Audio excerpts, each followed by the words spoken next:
This is a clip from one of our most recent episodes. For full episodes and more, please check us out on YouTube, Spotify, Apple Podcast, Google Podcast, Stitcher, and YourVibesPodcast.com. This episode is brought to you by Mulberry Mill. Mulberry Mill is a 100,000 square foot warehouse located in the heart of downtown Dixon and is Dixon's only co-working space. Current tenants include 22 private offices, the Station event venue, and the Tennessee Artesian Market. Future developments include a 10,000 square foot event space, an office space expansion, and custom build to suite tenant spaces ranging from 100 square feet to 10,000 square feet. If you would like to join the Mulberry Mill family of small business owners, remote workers, artists, and entrepreneurs, please contact Andy Truman at info@mulberrymilldixon.com or shoot her a text at 336-693-4311.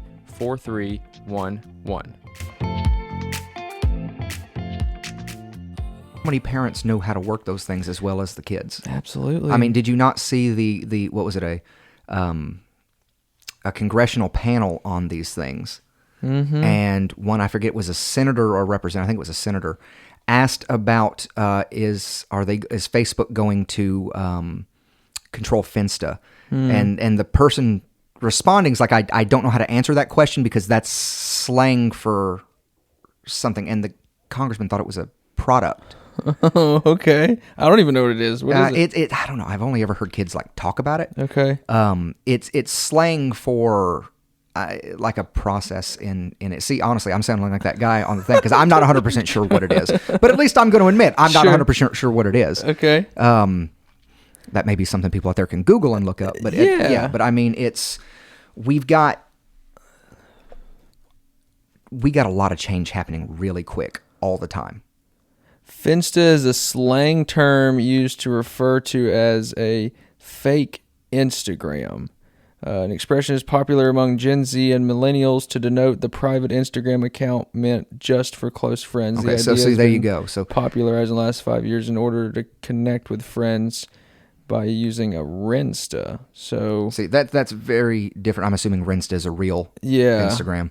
Okay. But what you see is, you've got people not fully understanding. And see, I'm fine not knowing that because I'm not a policymaker. Sure. But they're asking questions and then they're asking questions they don't even really know what they're fully talking about, which is that's seemingly normal across the board with a lot of policymakers. Policymakers and people that aren't policymakers. If you've ever had a Facebook, you understand exactly what we're talking about right now.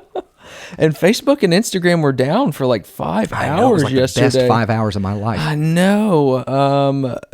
And it really made you sit back and think too. It did. About how often you subconsciously go to those apps just to either, distract yourself or, not that I'm necessarily ever really bored, but if I'll pull it up, check, just to update, to see and as interactive as social media, is a blessing and a curse these days. Like it's a necessity to grow your business, and it's seemingly, and unfortunately, I've kind of felt this way and noticed a difference in kind of, I guess, how my reach changes when it's this strike while the iron's hot kind of thing. Well, if you post something, it gets put on people's feed, and then there's this, if there's an immediate interaction with people as far as comments and stuff go, you kind of want to catch that and interact with those comments in real time and really kind of blow that up right off the bat. So it sucks it in. Right. Well, the day before it shut down, that 60 Minutes interview was saying all that stuff I think too. There's something more to that, but like I said, I'm not. I do too. And I watched. But I mean, what was it? The headline yesterday? I kind of rolled my eyes when I looked at it. It was Fox and CNN had very similar headlines yesterday. Facebook chooses profit over public safety. Mm-hmm. It's like we're all surprised that a major corporation is going to choose profit. Well, they've already been caught mining data as well too, multiple times, and same with all social media accounts. And it's a little scary because it reprograms your brain in a certain way, and just repetitiveness in general. But it also feeds into whatever you already believe. Yeah. It's like this echo chamber of confirmation bias. I'm a historian, so President Madison, the architect of the American Constitution, talked about the marketplace of ideas. What made America great is that you could be exposed to so many different ideas. And who would have thought that access to every idea that's ever been thought, the internet, would put you in a shell where you only see what you already believe. Yeah. I mean, the Facebook algorithm is designed to just show you what you already want. If you're conservative, you will get conservative results. If you're a liberal, you'll get liberal results. If you use Google, if you use Facebook, if you use Yahoo, all these different things, it's the way they're designed. Because they want you to keep using their product. It's not about putting out the right information. Drip, Exactly. Yeah. It's about getting the clicks. It's about getting that revenue. And so the more they're able to confirm what you already believe, even if it's not true, Sure. well, you're more likely to go back to them, which means their revenue keeps going. These things, and that's all media. Look back. Look back always. I mean, this is something you and I've talked about before. Look at CNN, look at Fox. It's the same business model. They're owned One's by the catering same to a company. liberal, one's catering to a conservative. Yeah. It's not about pushing a conservative view or a liberal view. It's about what's going to get the most views. Yep. How many That's viewers what it is. can you attract, and then Right. how many of those can you retain? Because it's about money. Yeah. And they'll feed into these separate ideologies, Yep. even if it's wrong, Yep. because that's what's going to get the money back to them. Yeah. And so, I mean, and once Well- we understand that, then we may be able to liberate ourselves a little bit from that So cycle. if it's the same, what do you call it? Same side of the same coin. What the hell's that phrase? Different side of the same coin. Different side of the same coin kind of thing. Yeah. Thank you. What does it all feed back to? Because ultimately it feeds back to money. But who's in control of it? So everything feeds back to Viacom for the most part, and then above that is BlackRock. The huge hedge fund, investment firm that pretty much owns every major corporation in the United States. But let's take it back in time too, and we talked about this as well. We can Operation Mockingbird. Okay, so the CIA back in the 50s implemented hundreds of paid CIA operatives into every major media outlet out there to sort through and sift through stories, right? So then you're absolutely right as far as the Fox. Well, that was more done in an attempt to kind of spur communism. It was than in the anything Cold else. War. Yes, it was misinformation campaigns for the most part. Now, do you think that they've done away with it because it was obviously somewhat effective because the nukes I never don't went think off? the government is as involved as it once was in that. Okay. Because, like I said, I think it comes down to money. Okay.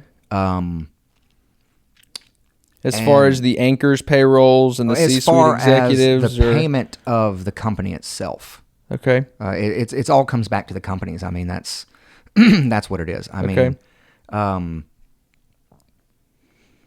But I think if the government was more in control, they would say a lot less bad things about the government on either side. But is it this controlled operative kind of thing, like that 60 Minutes interview? Did they try to get ahead of something that something that could be it's stay a couple steps ahead of what you kind of see coming? So do you just partially admit to some things to kind of throw people off the trail? I think there's a lot of stuff out there that we don't know. Sure, Of course. absolutely. I mean, there a lot always of stuff we is. don't want to know. There's a lot of stuff we don't want to know. Yeah. But I think when it comes down to a lot of things, we live in a society where we elect our leaders. We, at the end of the day, it's not the members of Congress, it's not the president, it's not the Supreme Court that are the heirs of our democracy or the heirs of our republic. It's us. Mm-hmm. It's us. It's the people that put them there. Absolutely. And so at the end of the day, there was a question when we went to the war in Afghanistan or Iraq the first time, when we first went in, there was a question of how much does America need to see? Mm-hmm. Do we need to see the attacks? Do we need to see, the soldiers who are not coming home alive? God rest all of them. Sure. How much the American people need to see? And I think if we are sending people to war, things like that, I think we need to see that because we are electing the people who make those decisions, whether we are keeping them in there or not. We need to be as informed as we can in order to make those decisions for the people who are making those decisions. Yeah. And transparency is absolutely key, but, we're not getting that at all about much of anything, seemingly. Look at I think it might be more out there. I just think if it's not in a, couple sentences in a Facebook post, sure, people aren't looking for it. For instance, today, I had seen something, I'm not going to talk about the Facebook, but it was a meme, and it was about, Merrick Garland putting out an order against parents that don't support critical race theory. And then I looked at the letter that it had with it, and I was like, this has nothing to do with anything that this meme is talking about. Headline readers. Yeah. It's a headline reader. And I kind of said, if you read the letter attached to it, it's a very different story than what that is right there. So, I think it's more of, and this is what historians do.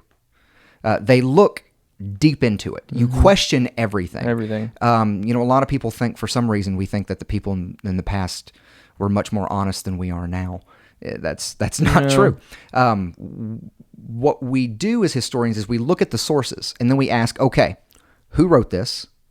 When did they write it? Why did they write it? Was anyone paying them to write it? We look at those things.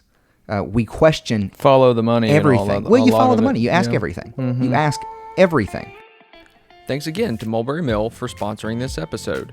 If you are looking for an office or a creative space, or are someone looking for a beautiful and local event venue, please contact Andy Truman at info@mulberrymilldixon.com or shoot her a text at 336-693-4311. If you're interested in sponsoring an episode, please reach out to me directly via email at yourvibespodcast@gmail.com. Thanks again for listening, and always remember, stay vibey, my friends.